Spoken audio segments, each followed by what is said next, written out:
Biz bugün Баткен облысының Ғаламжар районының сырт айналабыз.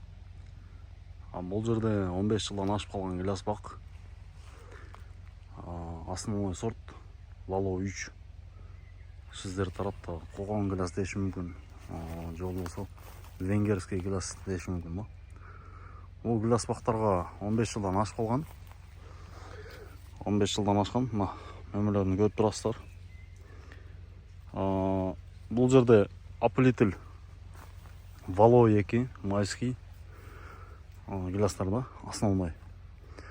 Bir дағы жолтая драгана, жол болса Наполеон, Скина, Кордия,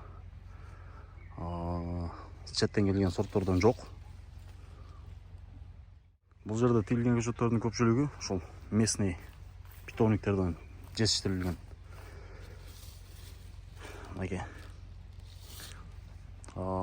Bir түпті біздің шамамызда 100 килограммдан ашық түшім бар.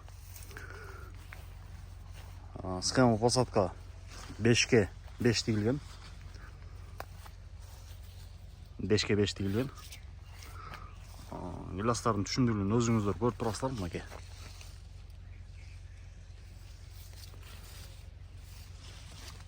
Өте жақсы қармаған.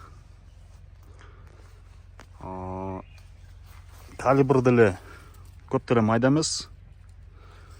30 бар да, біздің байқашуымызша. 30 бар калибр. Өзіңіздер мұна байқап тұрасыздар. Климаттық шарт ол тұрған. Климаттық шарт тура келген үшін гилястардың түшімділігі жақсы болып жатты ма.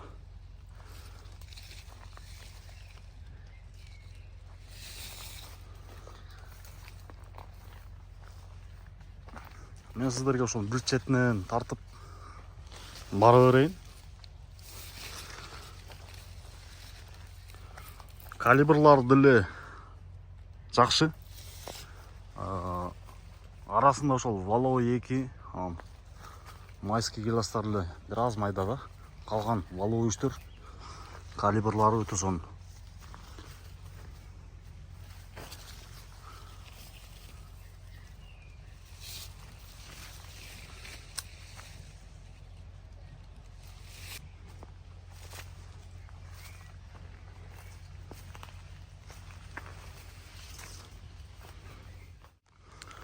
Болғаны бұл жерде біраз өйдегі өстіріп жіберішкен.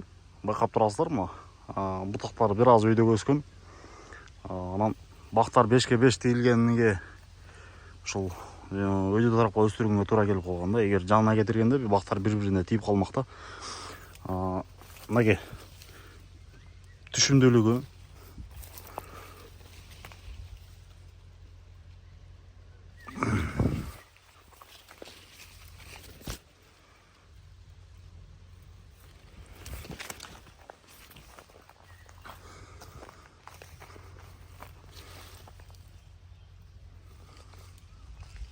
өте жақсы қармаған.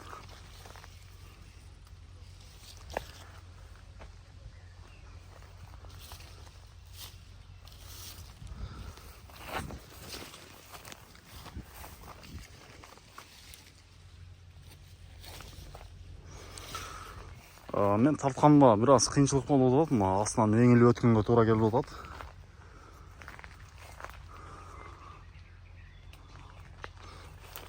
Гилястарды жақсы қарасаңыздар мынандай жерге жатады. Көріп тұрасыздар. Алмалардай болып еле жерге жатады. Қанша жеріне мындай тайғыштарды қойып қойған. Мынаке.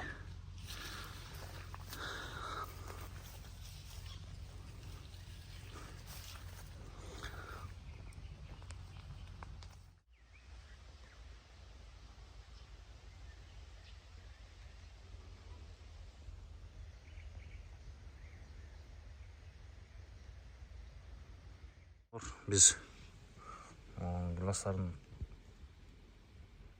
средний анан чоңдорун жинадык. Бұл жерде мынау орто гилястар.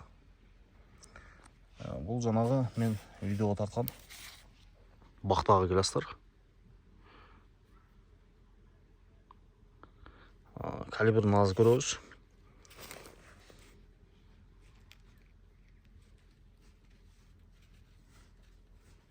28.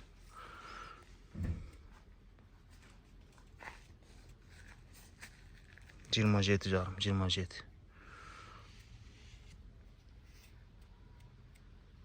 31.